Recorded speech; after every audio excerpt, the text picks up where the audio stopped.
In other news today, body cam footage from that traffic stop of a Miami Dolphins football player is out, and it turns out 3 players found themselves having run-ins with cops that day.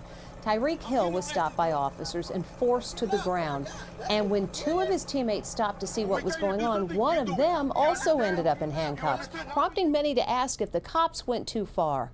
Here's Amber Cogliano.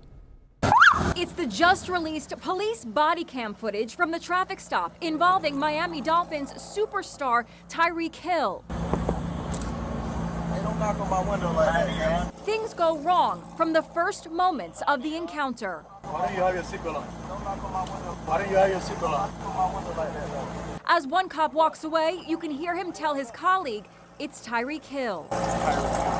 Hill is ordered out of the car, or they say they'll break the window. Give me up and we'll break the window. Get out of the car. He yanks Hill out of his $300,000 McLaren sports car and puts his knee on Hill's back. We showed the video to former NYPD detective David Sarney, now a professor at the John Jay College of Criminal Justice. How did both sides fail here? Tariq should have been more compliant, just kept the window open. Okay.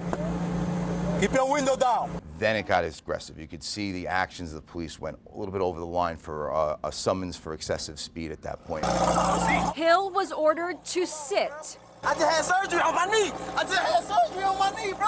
I'm not going to tell you again to leave. Hill's teammate Calais Campbell saw what was going on and tried to intervene. He was also placed in handcuffs, but just for a few minutes. The team is expressing support for the players. We are saddened by the overly aggressive and violent conduct. It is both maddening and heartbreaking to watch the very people we trust to protect our community use such unnecessary force and hostility towards these players. But the police union says Hill was not immediately cooperative.